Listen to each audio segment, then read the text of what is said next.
누군가에게는 평생 마음속에 남아있는 말이 있습니다.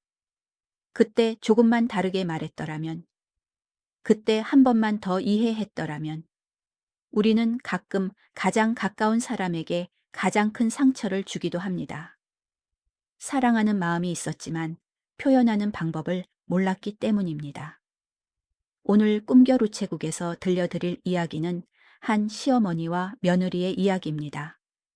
서로를 미워한다고 생각했던 두 사람이 사실은 누구보다 서로를 걱정하고 있었다는 것을 깨닫게 된 이야기. 미워했던 며느리에게서 온 편지. 지금부터 조용히 들려드리겠습니다. 1장. 처음 만난 두 사람. 김정희 여사는 올해 68살이었습니다. 정희 씨는 평생 가족을 위해 살아온 사람이었습니다. 남편이 힘들 때는 묵묵히 곁을 지켰고 두 아이를 키울 때는 하루도 마음 편히 쉬어본 날이 없었습니다. 새벽부터 일어나 밥을 짓고 가족들이 먹을 반찬을 만들고 아무도 알아주지 않는 집안일을 하며 살아왔습니다. 그녀에게 가족은 삶의 전부였습니다.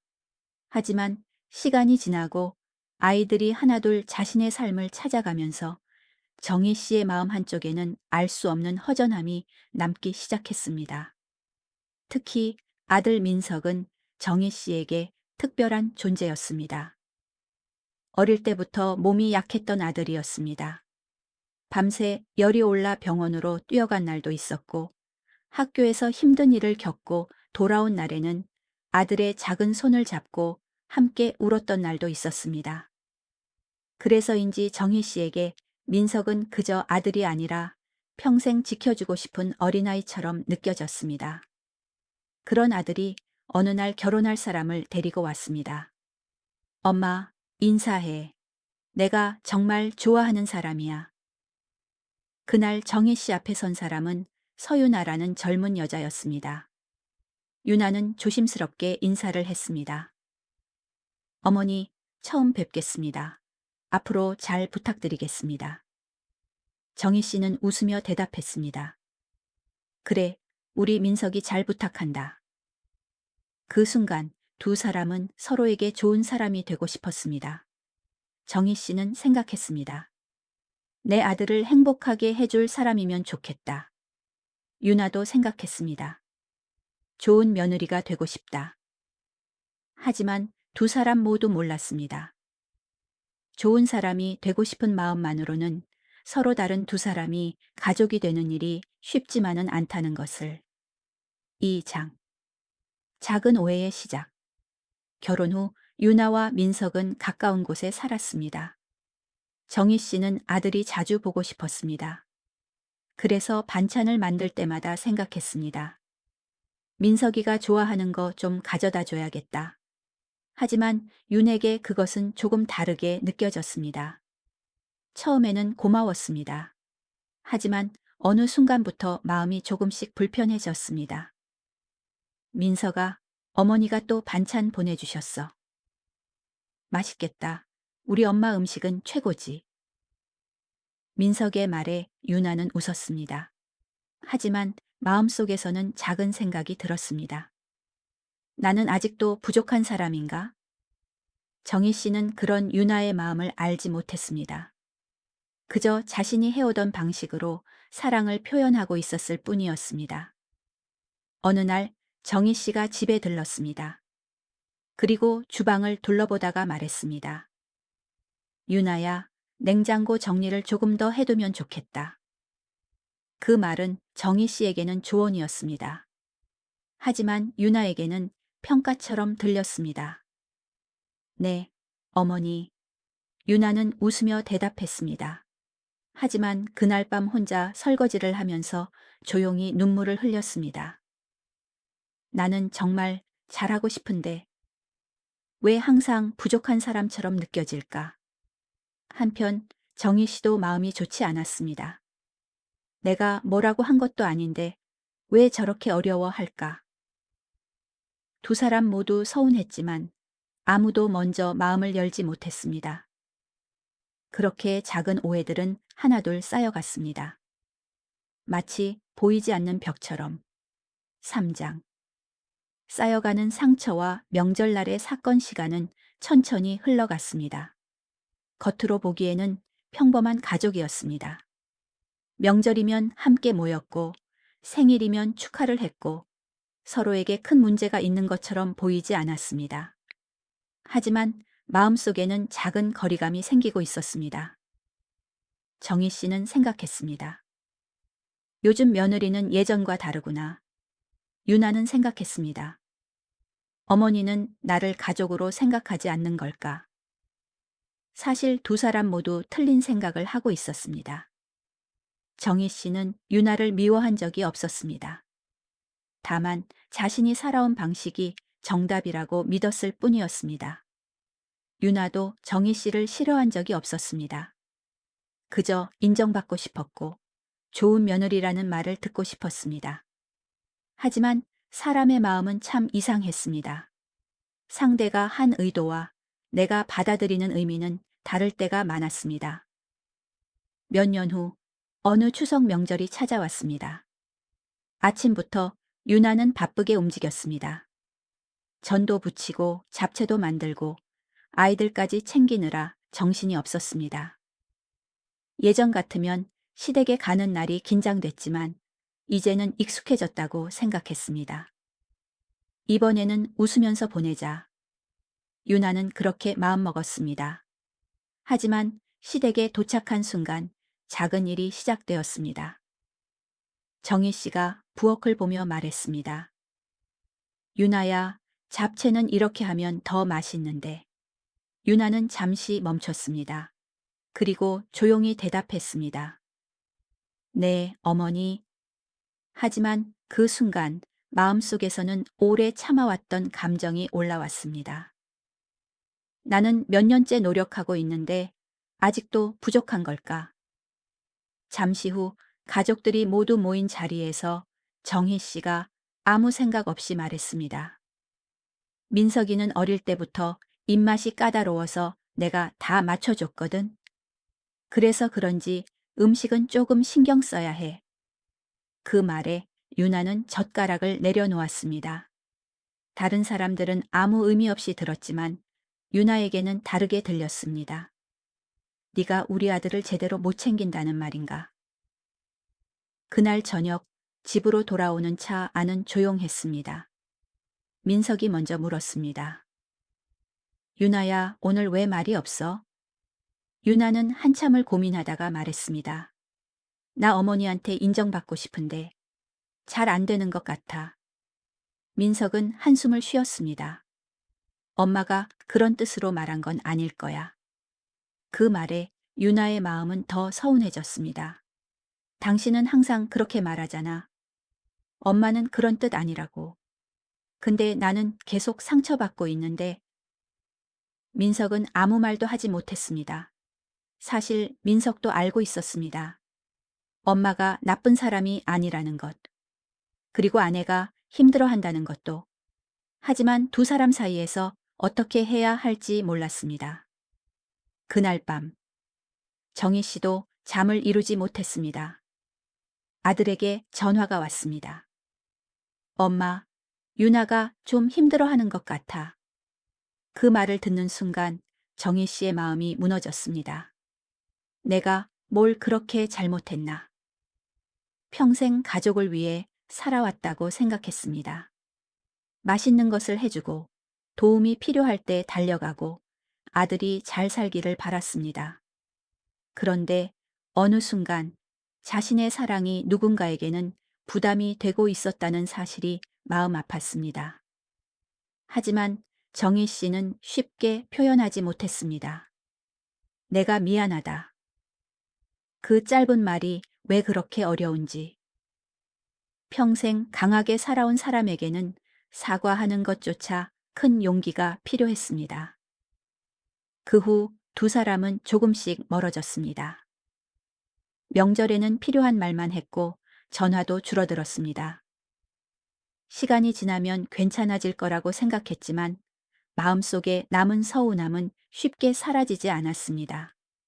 그러던 어느 겨울날 정희 씨에게 갑작스러운 일이 찾아왔습니다.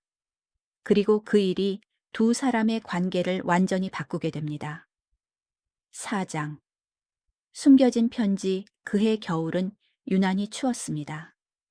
차가운 바람이 불던 어느 날 아침, 민석에게 한 통의 전화가 걸려왔습니다. 어머니가 쓰러졌다는 병원의 연락이었습니다. 민석은 놀란 마음으로 병원으로 달려갔고, 유나도 아무 말 없이 그의 곁을 따라갔습니다. 병실 문을 열었을 때 침대에 누워있는 정희 씨의 모습이 보였습니다.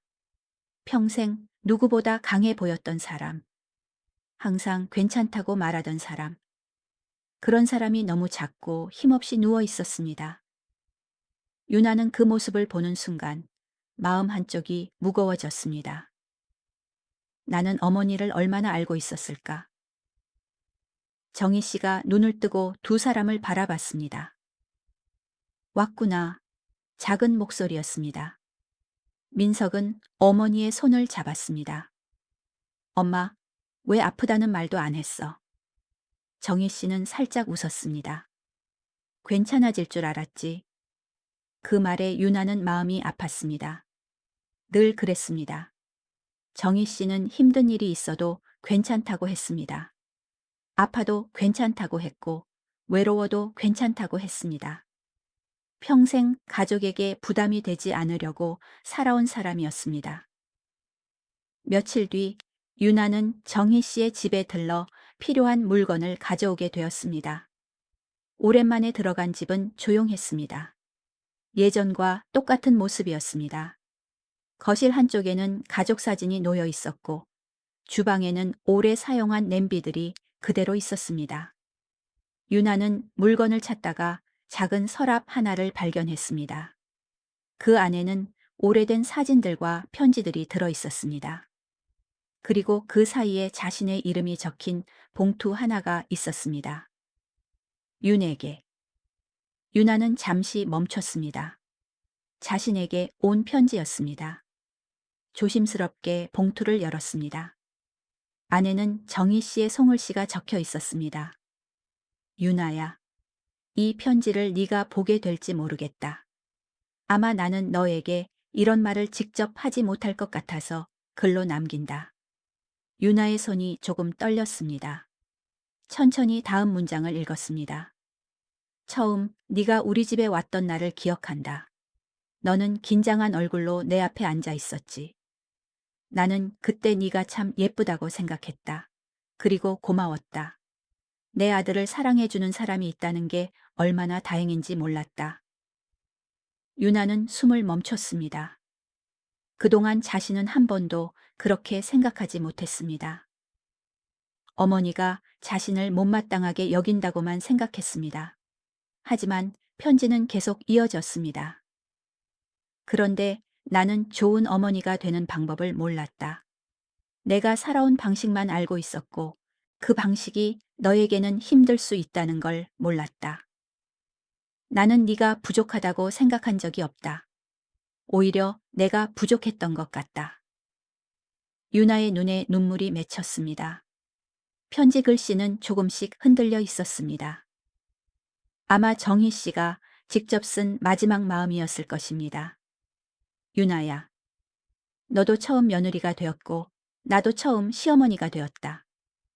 우리는 둘 다 처음이라 서툴렀던 것 같다. 나는 네가 내 아들을 빼앗아 간다고 생각한 적이 없다. 오히려 이제는 네가 있어서 안심이 된다. 민석이가 좋은 사람으로 살아갈 수 있었던 건 네가 옆에 있어줬기 때문이다. 유나는 결국 눈물을 흘렸습니다. 그동안 마음속에 쌓아둔 서운함이 조용히 녹아내리는 것 같았습니다. 그날 유나는 처음 알았습니다. 자신이 미워했던 사람이 사실은 자신을 미워한 적이 없었다는 것을. 그날 저녁, 유나는 병원으로 돌아갔습니다. 병실 문 앞에서 한참을 서 있었습니다. 무슨 말을 해야 할지 몰랐습니다.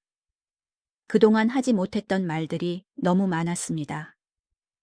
미안하다는 말, 고맙다는 말, 그리고 죄송했다는 말. 조심스럽게 문을 열고 들어갔습니다. 정희 씨가 유나를 바라봤습니다. 왔니? 유나는 말없이 정희 씨 손을 잡았습니다. 그리고 작은 목소리로 말했습니다. 어머니. 잠시 숨을 고른 뒤 말했습니다. 저 편지 봤어요. 정희 씨의 눈빛이 흔들렸습니다. 그걸 봤구나. 유나의 눈에서 눈물이 흘렀습니다. 왜 그런 마음을 한 번도 말씀 안 하셨어요? 정희 씨는 조용히 웃었습니다. 말로 하면 괜히 더 서툴러질 것 같아서.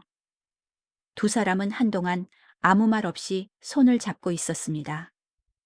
그동안 쌓였던 시간들이 그 작은 손길 하나로 조금씩 풀리고 있었습니다.